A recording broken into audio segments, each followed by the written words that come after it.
Olá pessoal, tudo bem? Estamos aqui com um convidado ilustre, senhor Mr. Wiz, Carlos Wizzer Martins, mas vem fazendo um trabalho excepcional com jovens e adolescentes. Vocês vão entender por que Mr. Wiz, tá?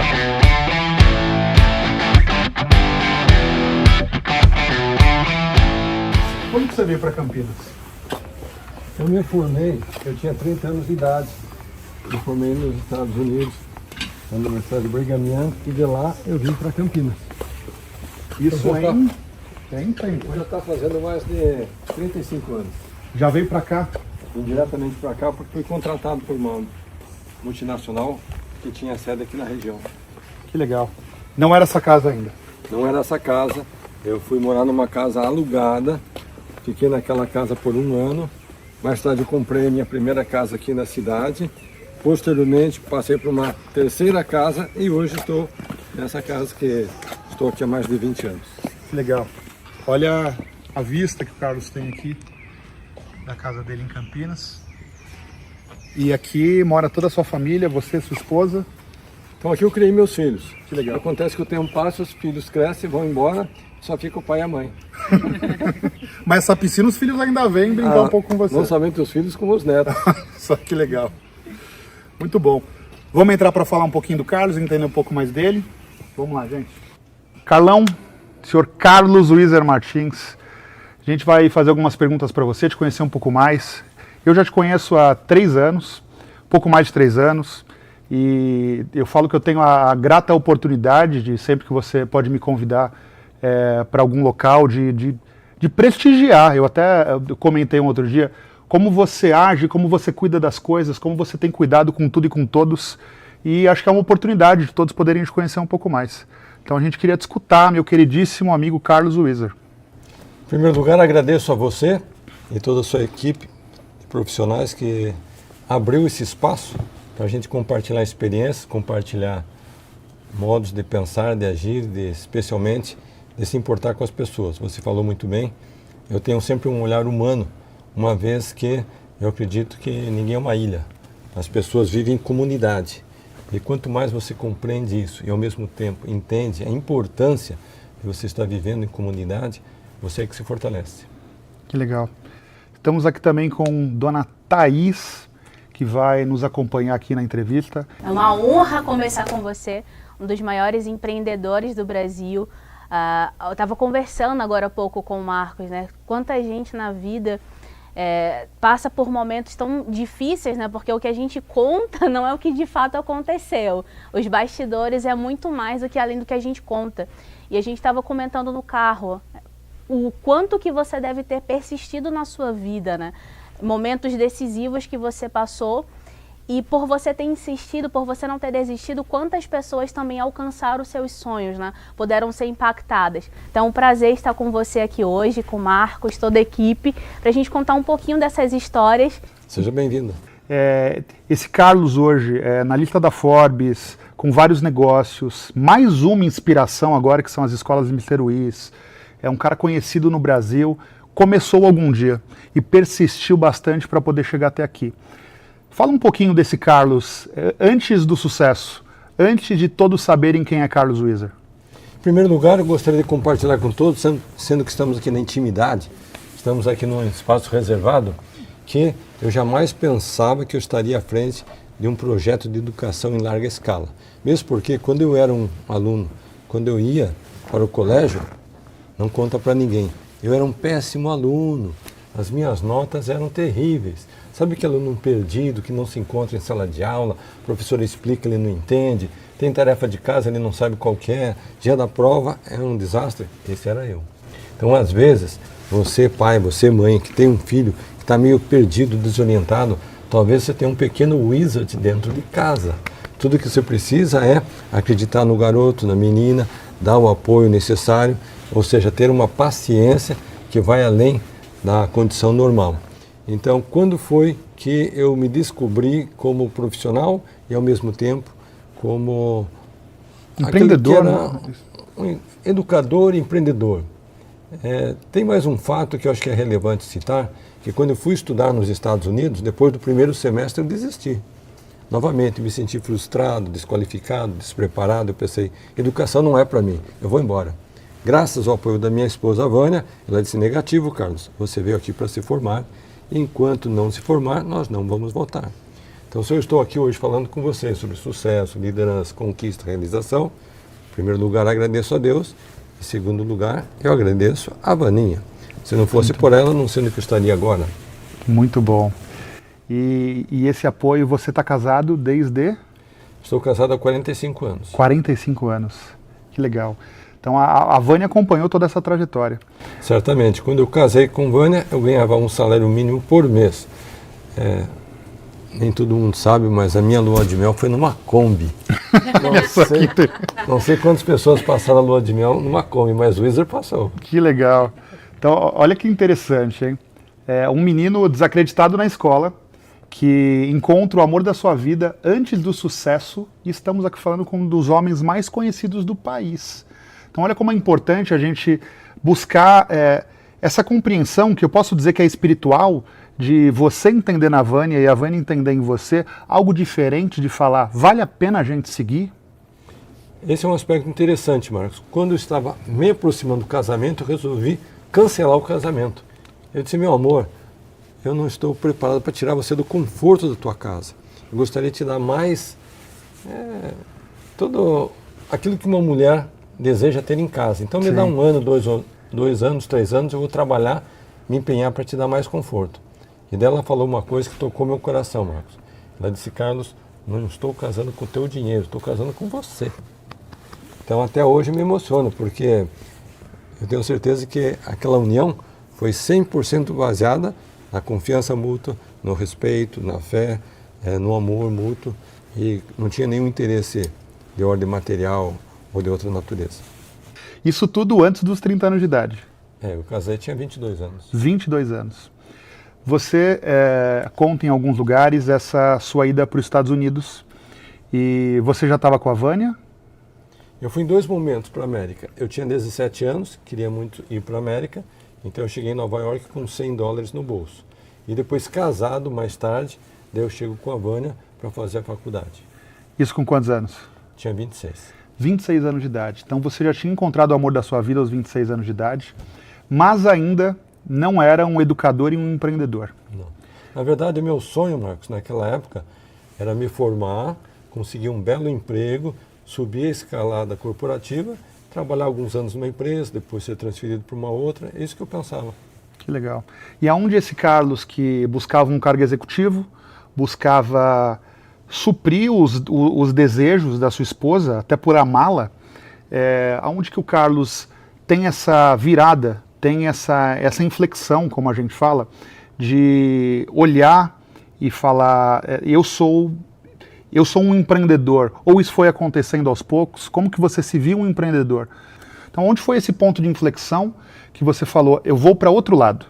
Então, olha só, com 30 anos de idade, eu tinha me formado nos Estados Unidos, tinha trabalhado 1 ano no estado de Ohio, contratado por uma belíssima empresa, com bom salário, benefícios, moradia, todos os planos que você pode imaginar de pacote de benefícios. Fui transferido com mudança para o Brasil, com tudo que se pode imaginar de privilégio. O que eu não esperava aconteceu. Depois de alguns meses que eu estava de volta no Brasil, com 30 anos de idade, eu fui demitido. Então eu fiquei pensando, nossa, e agora o que vai ser da vida? Eu queria fazer uma carreira como executivo. Agora com 30 anos, logo no primeiro emprego, sou demitido. Então às vezes eu penso, né, a empresa demitiu o Carlos Wizard.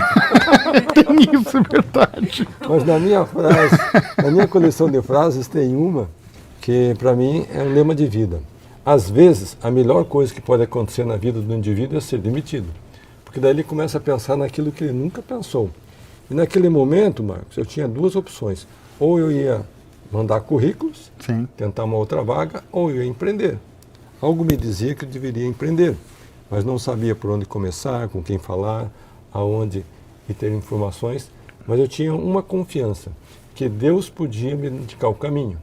E naquele momento de introspecção, fui buscar a inspiração divina. E enquanto estava nesse momento, a inspiração veio. Carlos, você vai dar aulinhas de inglês, vai abrir uma escola e depois uma rede de escolas. Disse, mas senhor, o senhor tem um senso de humor muito bom, né?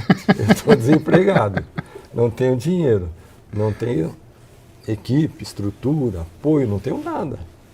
Daí veio uma passagem da Bíblia na minha cabeça. Mateus 7,7. Pedi e recebereis, buscai e achareis, batei e abrir-se-vos. Então, a partir daquele momento, eu sabia que se eu quisesse ter uma vida de realização, eu tinha que seguir exatamente aquela questão que estava ali. Pedir, buscar e bater. Dia 19 de setembro agora você fez 67 anos. Então a gente está falando de 1987. É isso? Exatamente. 1987, o ano que eu nasci. Eu sou de 1987. E nessa época que você decide empreender, que a gente já vai entender um pouco mais sobre essa fase, você já tinha filhos? Eu tinha gêmeos e minha esposa estava grávida da nossa primeira filha, que nasceu em 87, chamada Thaís. Olha que legal! E olha que interessante, né? Porque hoje nós vivemos, todos querem empreender, acham que é fácil empreender. E eu que comecei a empreender numa época que a palavra não existia, você então nem se fala. Eu acho que essa palavra nem existia, empreender. Eu sou do offline. Exatamente. Então olha que forte isso, porque em 1987, um homem já com conhecimento da América, já com inglês fluente, com a cabeça de ter um cargo executivo, com 2 filhos e a esposa grávida, decide empreender porque sentiu, porque entendeu através de uma inspiração divina que deveria mudar as rotas do seu destino. Que interessante. Sim, tem que lembrar também que naquela época o presidente desse país se chamava José Sarney. A inflação era na casa de 50%, 60%, 70% ao mês. Desemprego em alta. Qualquer pessoa que pensasse em abrir um negócio naquela circunstância podia dizer que era um doido, um maluco. Então eu fui um desses doidos malucos. Mas nesses 30 anos de idade, em 1987, você começa a dar aula de inglês, é isso? Perfeitamente. Na minha casa, para 1 aluno, 2 alunos, 3 alunos. Uma turma, 2 turmas, 3 turmas. Foi assim que começou. E a ideia do nome Wizard veio nessa época também? Então eu tinha morado por muitos anos na América. E no folclórico americano existe a história The Wizard of Oz. Conta a história de uma garotinha chamada Dorothy, e ela tinha 3 amigos, um leão, um espantalho e um homem de lata. O leão dizia que era muito medroso. O homem de lata dizia que não tinha emoções. E o espantalho dizia que não tinha inteligência. Daí eles se propuseram em falar com o Wizard, que era o grande mágico. E quando chegaram lá, o que eles ouviram? O mágico disse: Leão, você é o animal mais corajoso da floresta. Você tem que explorar o seu íntimo. Homem de lata, você tem um coração gigante. Você tem que explorar o seu íntimo. E espantalho, você tem um cérebro brilhante, mas você tem que explorar o seu íntimo. Então cada um assumiu aquela palavra como lema de vida e, consequentemente, conta a história que todos venceram. Então eu acho que cada um, de certa forma, passa por esse momento de superação também. A princípio, tal e qual o leão, duvidava da sua própria coragem. Sim. Mas depois de ser instruído, orientado, motivado pelo Mr. Wizard, ele teve assim a consciência de quem era. Diferente de hoje, que todo mundo já vai abrir um CNPJ e tomar decisões de empresa, você começa com alguns alunos e quando você percebe que isso ia virar um negócio, que isso precisava ter uma forma um pouco diferente do que você estar dando aula para pessoas que compreendiam que você era um bom já educador nessa época. Bom, vamos lá. Eu costumo dizer que eu fui a maior startup que o Brasil já teve, porque eu literalmente comecei do zero na minha casa, dando aula na mesa da cozinha. Mas eu pensava grande naquela época. Eu pensei, eu sou professor, tenho cabeça de professor, pensamento de professor. Quanto que o professor ganha nesse Brasil? R$1.000. Então, se eu projetar uma renda 10 vezes mais, eu vou ser o professor mais feliz do Brasil. Então eu estipulei como objetivo financeiro que eu ia ter uma renda de R$10.000. Passado algum tempo, estava dando aula de manhã, de tarde e de noite, de segunda a sábado, eu estava ganhando R$10.000. Só que aí surgiu um problema. O que vai acontecer se Mr. Wizard adoecer, se ele ficar acamado, se ele não puder dar aulas, se ele pegar a esposa e os filhos forem viajar, quanto que vai ser a renda? Zero.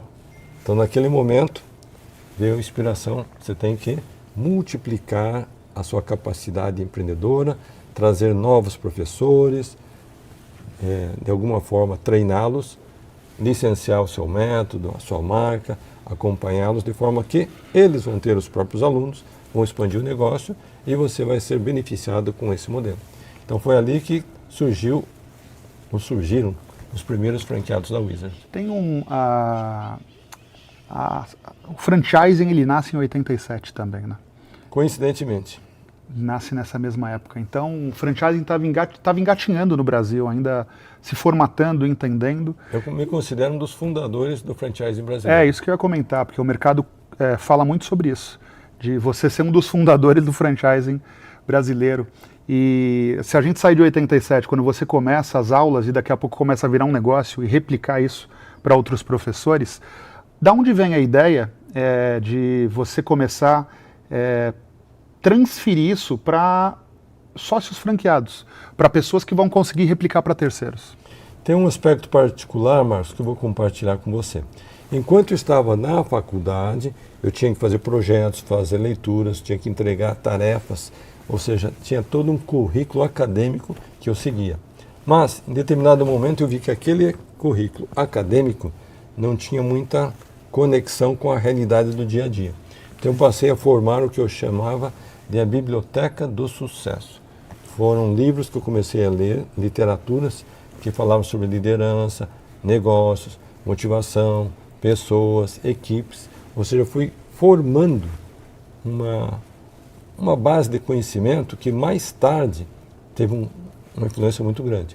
Então, respondendo a sua pergunta, de onde que veio toda essa visão?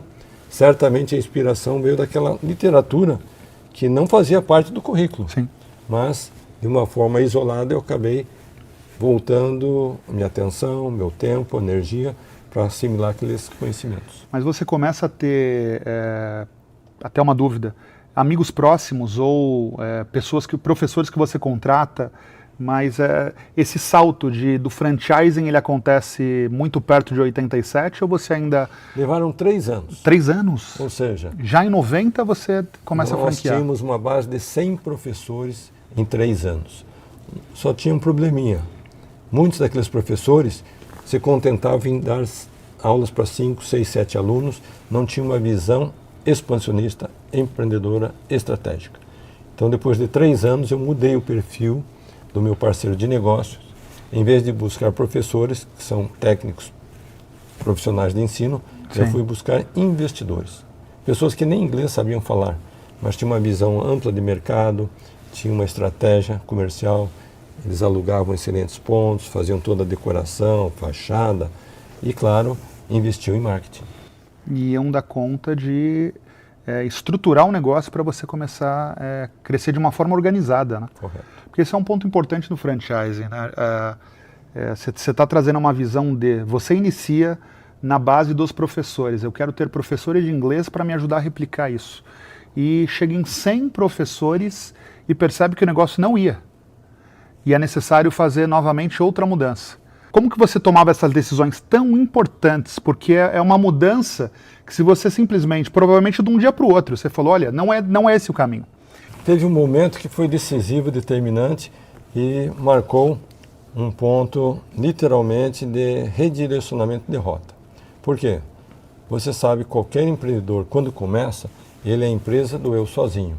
Ele abre, ele fecha, ele limpa, ele atende o cliente, ele paga a conta, ele faz as remessas, ele treina, ele contrata, ou seja, ele faz tudo. E não foi diferente comigo. Então, eu estava numa roda viva de atividades e compromissos e agendas e tudo mais. E muitas vezes, Marcos, eu saía de casa pela manhã, a esposa estava dormindo com as crianças dormindo. Voltava tarde na noite, a esposa dormindo com as crianças dormindo. Passavam dias, eu não falava nem com a mulher, nem com as crianças. É claro que naquela época não tinha celular. Sim, sim. Bom, voltando na história, uma bela noite eu chego em casa, a esposa dormindo, as crianças dormindo. Mas na mesa da cozinha tinha uma cartinha. E daí eu fui ver quem que assina essa carta. A minha esposa. Eu pensei que é romântico. Eu chego em casa à tarde da noite, a esposa dormindo, mas a cartinha está me esperando. E daí eu vou ler aquela cartinha. E dizia mais ou menos assim: querido esposo Carlos, em primeiro lugar, quero dizer que eu te amo. Começou bem, né? Eu te respeito, te admiro. E eu sei que tudo que você faz é pro bem da nossa família. No entanto, e daí ela começa. No entanto, tem coisa aí. No entanto, eu quero dizer que você está completamente perdido nas suas prioridades. Porque você está colocando os negócios, a empresa, o dinheiro acima da família. Nós não estamos contentes com isso e nem Deus está contente com isso. Então eu vou fazer agora um desafio de uma promessa. Então eu fiquei espantado. Ela disse: qual que é o desafio? Que você vai levar uma vida equilibrada, tendo tempo para os negócios, para a empresa, para o dinheiro, para fazer o negócio prosperar, ok? Vai ter um tempo para a esposa e para os filhos, ok? E vai ter um tempo para Deus, para servir o próximo, porque hoje nem para Deus você está tendo tempo. E qual que é a promessa que eu faço para você? Que quando você assumir essa postura nova, Deus vai enviar pessoas qualificadas, competentes, de confiança, para trabalhar junto com você. Com amor, Vaninha. Uau! Que sabedoria! Eu recebi a carta como se viesse diretamente do céu. Que sabedoria. Então a gente está falando disso nos anos 90. E você trabalhando, já tocando negócios, lidando com centenas de professores, e a sua esposa em casa traz uma carta dessa que é praticamente um grupo de conselho. É virada de página. Para chegar nesse ponto de se tornar desejável por grupos estrangeiros extremamente organizados, o que você olha para trás hoje e fala que foi determinante para você conseguir chegar nesse ponto? Porque nós estamos falando, a gente vai entrar na fase da história do Carlos, de um grupo britânico. A gente está falando de uns países mais organizados do mundo. Se interessa em auditar o que ele vinha fazendo aqui e adquirir as escolas e o grupo que ele tinha. Então, para chegar num ponto desse, de estar organizado ao ponto de um grupo britânico querer vir para cá e ter o que o Carlos vinha fazendo, teve muita luta. Você olha para esses 30 anos, vamos dizer assim, para esses 20 e poucos anos, e fala, foi determinante para chegar nesse ponto. Em primeiro lugar, é importante enfatizarmos a questão do posicionamento. Apesar de eu estar começando literalmente do zero, e quando eu tomei a iniciativa de buscar professores, eu coloquei uma posição, uma meta, um objetivo muito claro. Eu queria chegar a formar uma rede com 100 professores. Legal. Então foi posicionamento. Quando eu cheguei nesse ponto, eu pensei, bom, se eu sair do zero e cheguei à posição de 100, eu posso sair do 100 e chegar a 1000. Perfeito. Então foi novamente posicionamento. Então foi ali que nós saímos literalmente em busca não de mais 1, 2 ou 3, mas de 100, 200, 300, 400, 500, 600, 700, 800, 900, 1000. Mas aquilo era uma obsessão. Na época não tinha celular, você tinha que comprar uma rede telefônica e em algumas situações você podia escolher o número. Eu só comprava número telefônico que terminasse com a milhar 1000. Olha só que legal. Ou seja, não importa qual que fosse lá, 532, 1000. Você sabe também que no passado você podia comprar um carro 0 km e escolher a numeração das placas. Então, eu tenho a satisfação de dizer que eu tive o carro CWM 1000. Que legal. Ou seja, aquilo era um lembrete diário para mim de que eu tinha um objetivo muito definido e claro onde chegar. Bom, finalmente o tempo passou e eu cheguei a 1000 unidades. Nessa época, Marcos, meus filhos gêmeos, agora formados nos Estados Unidos, retornam para o Brasil com uma pergunta: pai, vamos trabalhar no negócio da família ou vamos fazer uma carreira solo? Eu disse, eu vou apoiar, seja qual for a sua escolha. Sim.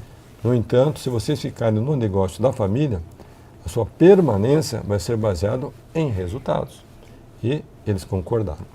Acontece que dali para frente, toda reunião que nós fazíamos de avaliação e planejamento, eles diziam o seguinte: pai, você tem que começar a comprar a concorrência, porque tem uma tendência mundial de fusão e consolidação, e você é líder, então tem que começar a pensar em comprar concorrência. Perfeito. Sabe qual foi a minha reação?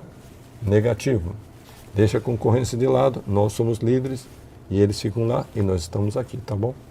Só que todos os meses eles voltavam com o mesmo discurso. E finalmente um dos garotos me fez uma ameaça.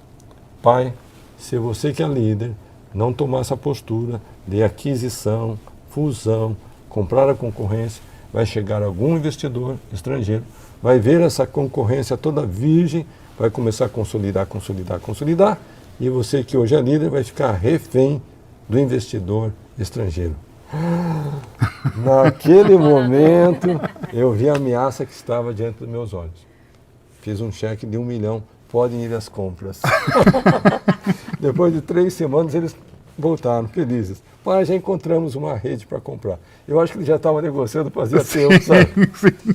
E daí passou por uma segunda aquisição, uma terceira, uma quarta, uma quinta. Foram 10 aquisições. Que legal. Compramos o IASG, compramos SOS Computadores, Microlins, compramos... E eu fiz SOS Computadores em 96. Então você conhece muito bem. Foram 10 aquisições. Então, respondendo especificamente, o que fez a empresa se tornar um ativo atrativo para o investidor estrangeiro foi essa visão de chegar a 1.000 e não se limitar, e depois avançamos, formando um grupo com 3.000 escolas, gerando 50 mil empregos no país e atendendo 1 milhão de alunos por ano. Olha que interessante. Da vinda para cá, a gente estava falando que os nomes vão mudando, né? E hoje chama de accountability. Então, essa habilidade da gente falar e buscar o que se fala. Mas a gente está falando de 20 anos atrás. Então, acho que nem era pronunciado dessa forma. E de uma forma interna, né? Você já aplicava o accountability. Uhum. A placa 1000, os telefones 1000, e provavelmente falando para Deus e o mundo que você ia buscar 1000 escolas até chegar em 1000 escolas. Então, realmente, a gente pode considerar que essa fase, eu acho que é além de obsessão de falar, eu vou chegar nisso, você está trazendo aqui um ponto importante da sua esposa, mas você trouxe também um ponto importante do seu filho. Eu acho que essa união, eu acho que o respeito entre a família, né?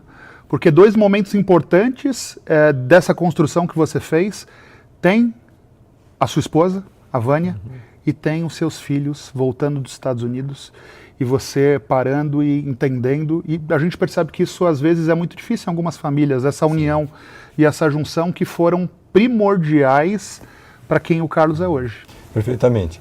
E aí eu tenho que dizer para você que essa construção, conforme você disse, foi baseada num fundamento. Eu dizia, meus filhos, eu sou dono da empresa, mas não sou dono da verdade. Sim. Eu espero que vocês venham para as reuniões com suas ideias, pensamentos, suas estratégias, seus planos, seus projetos, e daí nós vamos literalmente avaliar. E eu não vou concordar simplesmente por concordar, vocês vão ter que ter argumentação e lógica suficiente para me mostrar que esse é o caminho. E a mesma coisa eu vou ter que fazer. Se eu tiver projetos, planos, ideias, eu vou ter que ter argumentação. E quando nós estivermos em consenso, e essa é uma palavra-chave, daí nós vamos investir. Que legal. Eu faço até, eu não vejo problema de falar sobre números porque é exposto, né?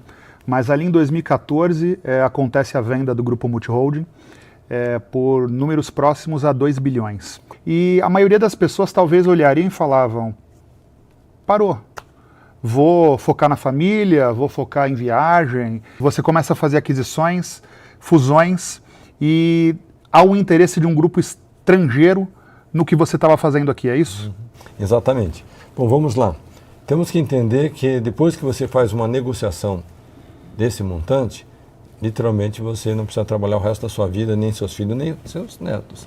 Mas existe um conceito que é o seguinte, se você tem um espírito empreendedor, parte desse recurso você vai voltar para o mercado para gerar novos empregos, gerar nova renda e vai fazer aquilo de uma forma muito natural. Mesmo porque eu tenho filhos e preciso ensiná-los a trabalhar, produzir, gerar renda. Perfeito. Senão todo mês vão bater na porta do pai, o Pix, a mesadinha. Agora ficou fácil com o Pix, né? Então, felizmente meus filhos também têm essa veia empreendedora e daí nós voltamos a empreender com o Mundo Verde, adquirimos essa rede, depois avançamos para Topper, para Rainha, depois trouxemos o Taco Bell para o Brasil, Agradecemos. Assumimos a operação da Pizza Hut, KFC, avançamos também para a área esportiva com o Ronaldo, numa rede de escolas de futebol, investimos em tecnologia na Fintech, com o Social Bank, ou seja, são várias empresas. Mas você citou no início que hoje o meu coração está na Mr. Wiz. Isso, aí eu chego aí, porque essa veia empreendedora que fez você em 1987 lançar algo único, que se tornou o maior grupo educacional de inglês do Brasil, é isso que fez você novamente falar, eu preciso fazer algo diferente além de tudo que eu já estou fazendo? Mas a resposta é sim, você falou muito bem. Nós empreendemos naquilo que preenche o vazio da alma. Se como criança, como jovem, adolescente, eu tinha dificuldade, tinha desafios no âmbito escolar, hoje eu quero trazer exatamente essa inovação, gerando conhecimento, gerando liderança, iniciativa, empreendedorismo, todo um aspecto de inteligência emocional para crianças e jovens, de forma tal que eles não precisem sofrer, ficar angustiados, aflitos, passar por reveses, muitas vezes por falta de apoio. Então, é uma rede focada especificamente para a formação de jovens e crianças, visando que vão ser os futuros líderes do nosso país. Essa rede chegou a quantas franquias? Nós já estamos com mais de 100 unidades, 50 em operação e muitas para abertura na virada do ano. Que legal.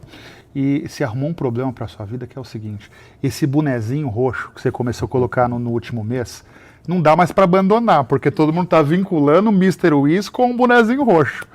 Na verdade, o que acontece é o seguinte, a concorrência estava dizendo que a Mr. Wiz era muito parecida com o que existia e que podia gerar uma certa concorrência desleal em função do colorido ser vermelho, azul, branco. Na verdade, eu nunca pensei em concorrência, eu sempre pensei na bandeira britânica e bandeira americana.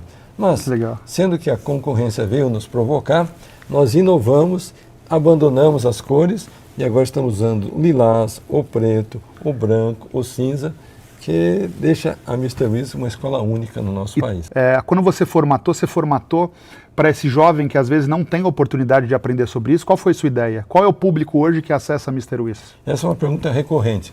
Você atende qual, digamos, mercado? Nós atendemos todo o mercado que quer passar por uma transformação, independente da classe social, da condição financeira. Se ele quer passar por uma transformação, vem para Mr. Wiz, aqui você é mais feliz. Que legal. Então a gente, um tempo curto, acho que a gente conseguiu explorar bastante coisa com o Carlos. Todos nós aqui vamos estar contando junto com você cada nova unidade da Mr. Wiz para chegar a 1000 o mais rápido possível. Porque provavelmente quando chegar essas 1000, meus queridíssimos amigos, vai vir mais coisa por aí.